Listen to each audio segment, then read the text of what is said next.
Some of the tens of thousands of items that were destroyed in the Jagger Library are irreplaceable. They include, among others, manuscripts, maps, and government documents. Now efforts are made to salvage what is left in a methodical way. There's a room where the material is being dried out, and there's a place where the maps, for example, are being straightened to make sure what's lost, what's not lost, but it's really to make sure that we recover as much as possible. There's also video recordings of interviews and so on that we've managed to get the videos and the DVDs.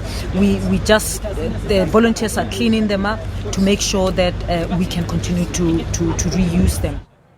The Deputy Minister for Higher Education visited the university and praised it for acting promptly to ensure that no lives were lost during the fire. 4,000 students had to be evacuated. We are committed to make sure that we help the university to get back into its feet, to resume with its academic programs, but also more importantly to work towards fixing the buildings that were ravaged. I think also more importantly how they're going to be reimagining some of these new buildings, moving into the future to infuse modernity, but connecting that with the history of our country. The Minister of Forestry, Fisheries and the Environment paid a visit to Table Mountain National Park.